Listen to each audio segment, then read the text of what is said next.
Koothuparamba MLA KP Mohan നേരെ കയ്യേറ്റം. കണ്ണൂർ പെരിങ്ങത്തൂരിൽ വെച്ചാണ് കയ്യേറ്റമുണ്ടായത്.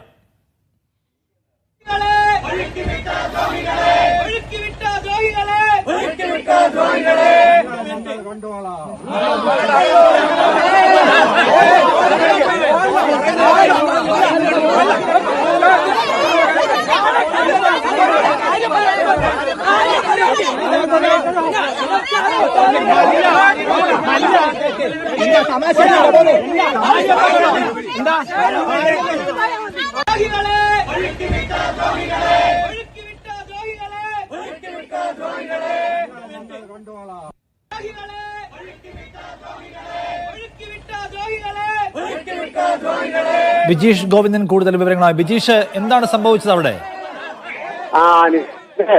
പ്രദേശത്ത് മലിനജലം വിഷയവുമായി ബന്ധപ്പെട്ട് കുറച്ചു നാളുകളായി നാട്ടുകാർ വലിയ തരത്തിലുള്ള പ്രക്ഷോഭം നടത്തി വരികയായിരുന്നു. ഈ പറയുന്ന കരിയാട് എന്ന് പറയുന്ന കൂത്തുപറമ്പ് മണ്ഡലത്തിൽ ഉൾപ്പെട്ട ഒരു സ്ഥലമാണ്. ഷാഫി പറമ്പിലിന്റെ പാർലമെന്റ് മണ്ഡലത്തിൽ, അതായത് വടകര പാർലമെന്റ് മണ്ഡലത്തിൽ പെടുന്ന കൂത്തുപറമ്പ് നിയമസഭാ മണ്ഡലത്തിൽ പെടുന്ന പെരിങ്ങത്തൂരിൽ വെച്ചുകൊണ്ട് സഖാവ് എന്ന് വേണമെങ്കിലും പറയാം കേട്ടോ, സഖാവ് MLA സഖാവിനെ നാട്ടുകാർ കയ്യേറ്റം ചെയ്യുന്നു. എങ്ങനെയുണ്ട് കാര്യങ്ങൾ എങ്ങനെയുണ്ട് എന്ന് ചോദിച്ചാൽ, ഇപ്പോ എന്താണ് ഓർമ്മ വരുന്നത് എന്ന് ചോദിച്ചു കഴിഞ്ഞാൽ, ഞാൻ ഓർക്കുന്നത് അങ്ങ് കൊൽക്കത്തയാണ്, ഞാൻ ഓർക്കുന്നത് പശ്ചിമ ബംഗാളിനെയാണ്. അങ്ങനെ സഖാക്കളുടെ ആദ്യത്തെ ആണി 2026 ശവപ്പെട്ടിയിൽ അടിക്കുവാനുള്ള ആദ്യത്തെ ആണി പെരിങ്ങത്തൂരിലെ നാട്ടുകാരടിച്ചിരിക്കുന്നു എന്നുള്ളത് തന്നെയാണ്. ഒരു MLA കൈകാര്യം ചെയ്യുന്നു, ജനങ്ങൾ കൈകാര്യം ചെയ്യുന്നു. ഒന്നിനും കൊള്ളില്ലാത്തവൻ, തെരഞ്ഞെടുപ്പ് കഴിഞ്ഞതിന് ശേഷം മണ്ഡലത്തിൽ കാല് കുത്താത്തവൻ അംഗൻവാടി ഉദ്ഘാടനം ചെയ്യാൻ വരുന്നു, ജനങ്ങൾ കൈകാര്യം ചെയ്യുന്നു. എന്തിനാ? ഒരു മാലിന്യ പ്രശ്നം പരിഹരിക്കാൻ ഇതുവരെ ഇടപെടാത്തതിന്റെ പേരിൽ രോഷാകുലരായ ജനം ഈ പറയുന്ന MLA, LDFന്റെ MLA ജനം കൈകാര്യം ചെയ്തു വിടുകയാണ്. CPM പറയുന്നത് ഷാഫിയാണ് എല്ലാത്തിനും കാരണമെന്നാണ്. കാരണക്കാരൻ ഷാഫി പറമ്പിലാണെന്നാണ് പറയുന്നത്. ഷാഫി വടകര പാർലമെന്റ് മണ്ഡലത്തിൽ അതിയായ പ്രവർത്തനങ്ങൾ നടത്തിക്കൊണ്ട് ജനങ്ങളെ സഖാക്കൾക്കെതിരെ തിരിച്ചുവിടുകയാണ് എന്നാണ് പറയുന്നത്. LDFനെതിരെ, CPMനെതിരെ ജനങ്ങളെ പറഞ്ഞ് പിരികേറ്റി തിരിച്ചുവിടുകയാണ് ഷാഫി പറമ്പിൽ നടത്തുന്നത് എന്നാണ് പറയുന്നത്. അതുകൊണ്ട് ഷാഫി പറമ്പിലാണ് എല്ലാത്തിനും കാരണം. നാളെ ഷാഫിയുടെ MP ഓഫീസിലേക്ക് വരെ CPMന്റെ സഖാക്കളുടെ നേതൃത്വത്തിൽ പ്രതിഷേധ മാർച്ച് സംഘടിപ്പിക്കാൻ ആലോചിക്കുകയാണ് ഇപ്പോൾ ഈ പറയുന്ന CPMകാര്. നിങ്ങൾ ഷാഫിയെ ക്രൂശിക്കുന്നതിന് മുമ്പ്, ഷാഫി പറമ്പിലാണ് ഇതിനൊക്കെ കാരണമെന്ന് പറയുന്നതിന് മുമ്പ് നിങ്ങളൊരു കാര്യം ആലോചിക്കണം. കേരളത്തിലെ ജനം അരിയാഹാരമാണ് കഴിക്കുന്നത്. അവർ കാര്യങ്ങൾ തിരിച്ചറിയുന്നുണ്ട്. ആ തിരിച്ചറിവ് നിങ്ങൾക്കുമുണ്ട്. എന്താണ് ആ തിരിച്ചറിവ്? നിങ്ങളുടെ തിരിച്ചറിവ് എന്ന് പറയുന്നത് 2026 തിരഞ്ഞെടുപ്പ്, അത് നിങ്ങളുടെ ശവപ്പെട്ടിയിലുള്ള അവസാന ആണിയടിക്കലായിരിക്കും. നിങ്ങൾക്ക്, കമ്മ്യൂണിസ്റ്റ് പാർട്ടിക്ക് ബംഗാളിലെ അതേ സ്ഥിതിവിശേഷം ഈ കേരളത്തിലും ഉണ്ടാവുമെന്നുള്ള തിരിച്ചറിവ് അത് നിങ്ങളെ വല്ലാതെ ഭയപ്പെടുത്തുന്നുണ്ട്. ആ ഭയപ്പെടുത്തുന്ന കാര്യങ്ങൾ നിങ്ങൾ മറ്റുള്ളവരുടെ തലയിൽ കെട്ടിവെച്ചിട്ട് കാര്യമില്ല. ഷാഫി പറമ്പിലിനെ പോലെ ജനസമ്മതിയുള്ള ഒരു നേതാവ്, ആ നേതാവ് ജനങ്ങൾക്കിടയിൽ ഇറങ്ങി പ്രവർത്തിക്കും. ഏത് പൊന്നാപുരം കോട്ടയും, ഏത് ഇളകാത്ത കോട്ടയും അയാൾ ഇളക്കുമെന്നുള്ളതാണ്. നിങ്ങളുടെ അടിവേരറുക്കും ഷാഫി പറമ്പിൽ. ആ കാര്യത്തിൽ നിങ്ങൾക്കൊരു തർക്കവും വേണ്ട. ഷാഫി പറമ്പിൽ വടകരയുടെ MP ആയി കയറിയ അന്ന് പറഞ്ഞ ഒരു കാര്യമുണ്ട്. ഈ വടകര പാർലമെന്റ് മണ്ഡലത്തിൽ നിന്ന് അടുത്ത 2026 തെരഞ്ഞെടുപ്പിൽ തിരുവനന്തപുരത്തേക്ക് വണ്ടി കയറുന്നവരിൽ ഭൂരിപക്ഷവും UDFന്റെ പ്രതിനിധികളായിരിക്കും എന്ന് പറഞ്ഞാൽ UDFന്റെ MLAമാരായിരിക്കും എന്നാണ് ഷാഫി പറഞ്ഞത്. ഷാഫി പണി തുടങ്ങിയിട്ടുണ്ട് വടകരയിൽ. ഷാഫി വടകര എന്ന് പറയുമ്പോൾ, വടകര ഈ ഒരു പാർലമെന്റ് മണ്ഡലം അത് കോഴിക്കോട്, കണ്ണൂർ ജില്ലകൾ ഉൾപ്പെടുന്നതാണ്.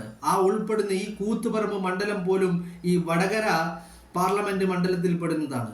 ഈ പറയുന്ന ഇന്നിപ്പോ KP മോഹനൻ എന്ന് പറയുന്ന ഈ സഖാവിനെ തടഞ്ഞ പെരിങ്ങത്തൂര് എന്ന് പറയുന്ന സ്ഥലവും ഷാഫിയുടെ വടകര പാർലമെന്റ് മണ്ഡലത്തിൽ പെടുന്ന സ്ഥലമാണ്. അതാണ് ഷാഫി ഇത് കാലെ കൂട്ടി തീരുമാനിച്ചതാണ്. നിങ്ങളുടെ അടിവേർ അറുത്തിട്ട് ഷാഫി പറമ്പിൽ അടങ്ങുകയുള്ളൂ. നിങ്ങൾ അയാൾക്കെതിരെ എന്തൊക്കെ അധിക്ഷേപങ്ങൾ നടത്തിയാലും, നിങ്ങൾ അയാൾക്കെതിരെ എന്തൊക്കെ അടിസ്ഥാനരഹിതമായ ആരോപണങ്ങൾ ഉന്നയിച്ചാലും, നിങ്ങളുടെ ഏറ്റവും വലിയ അന്തകൻ 2026 തെരഞ്ഞെടുപ്പിൽ നിങ്ങളുടെ ഏറ്റവും വലിയ അന്തകൻ മുന്നിൽ നിന്ന് UDF നയിക്കുന്നത് അത് ഷാഫി പറമ്പിലായിരിക്കും. ആ കാര്യത്തിൽ നിങ്ങൾക്കൊരു തർക്കവും ഇല്ല എന്നുള്ളത് ഞങ്ങൾക്കറിയാം.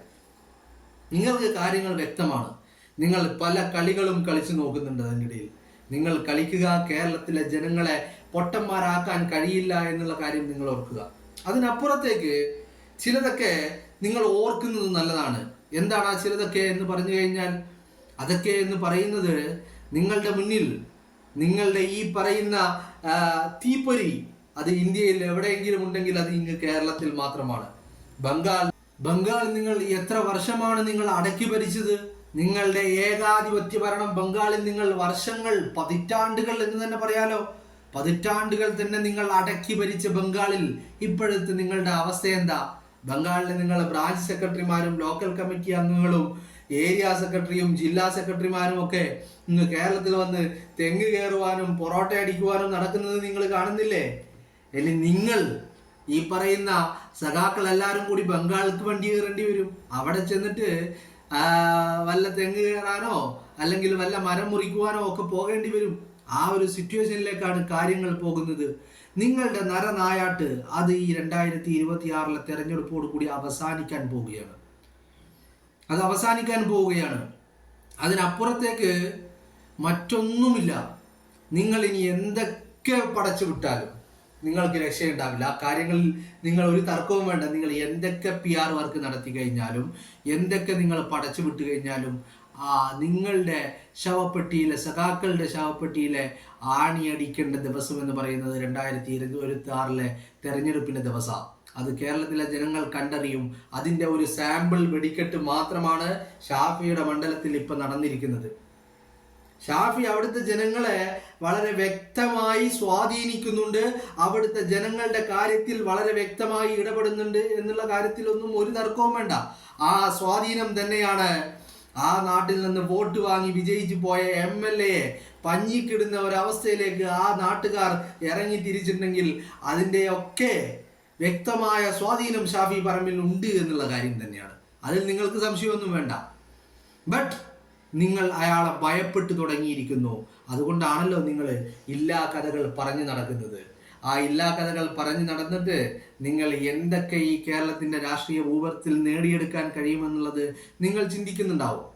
അതുകൊണ്ട് നിങ്ങൾക്ക് പിണറായി വിജയന്റെ ഈ പറയുന്ന തോന്നിവാസങ്ങളും പിണറായി വിജയന്റെ ഈ പരാജയങ്ങളും മറച്ചു പിടിക്കാൻ കഴിയുമെന്ന് നിങ്ങൾ കരുതുന്നുണ്ടാവും.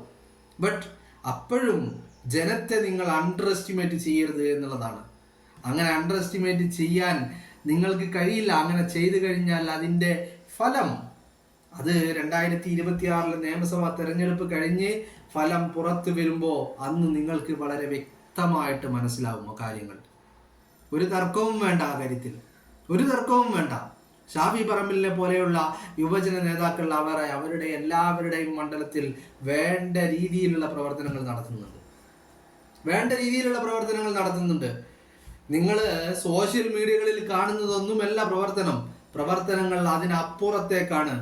ഇത് വടകരയിൽ, അതായത് ഷാഫിയുടെ മണ്ഡലത്തിൽ പെരിങ്ങത്തൂരിൽ ഇപ്പോൾ നിങ്ങളുടെ ഒരു MLA ജനം കൈകാര്യം ചെയ്യുന്ന ഒരവസ്ഥയിലേക്ക് നിങ്ങൾ എത്തിയിട്ടുണ്ടെങ്കിൽ നിങ്ങൾ ഇനിയെങ്കിലും മാറി ചിന്തിക്കേണ്ട ഒരു അവസ്ഥയാണുള്ളത്. അത് നിങ്ങളുടെ നിലനിൽപ്പിന് വേണ്ടിയിട്ടാണ്. അതല്ലാതെ നിങ്ങളുടെ മാറി ചിന്തിക്കൽ അത് 2026 തെരഞ്ഞെടുപ്പിന് വേണ്ടിയിട്ടല്ല. അത് നിങ്ങൾ എത്രയൊക്കെ മാറി ചിന്തിച്ചിട്ടും കാര്യമില്ല. അത് ബംഗാളിലെ ഒരു സ്ഥിതിവിശേഷം നിങ്ങളുടെ പാർട്ടിക്ക് ഈ കേരളത്തിന്റെ മണ്ണിൽ ഉണ്ടാവാതിരിക്കണമെങ്കിൽ നിങ്ങൾ മാറി ചിന്തിച്ചേ മതിയാകൂ. നിങ്ങൾ മാറി ചിന്തിക്കരുത് എന്നാണ് ഞാൻ ആഗ്രഹിക്കുന്നത്. കാരണം നിങ്ങൾ ഇവിടെ നിന്ന് ഉന്മൂലനം ചെയ്യപ്പെടേണ്ടവരാണ്. കാരണം ഇപ്പൊ സംഘി ഏതാ സഖാവ് ഏതാണെന്ന് തിരിച്ചറിയാൻ പറ്റാത്ത ഒരവസ്ഥയിലേക്ക് കാര്യങ്ങൾ പോയിക്കൊണ്ടിരിക്കുകയാണ്. RSSന്റെ കുഴലൂത്തുകാരായിട്ട് വാഴ്ത്തുപാട്ടുകാരായിട്ട് സഖാക്കൾ മാറുന്ന ഒരു സിറ്റുവേഷനാണ്, ഒരു രാഷ്ട്രീയ സാഹചര്യമാണ് നമ്മൾ കണ്ടുകൊണ്ടിരിക്കുന്നത്. അതുകൊണ്ട് നിങ്ങൾ പാടെ ഉന്മൂലനം ചെയ്യപ്പെടണം.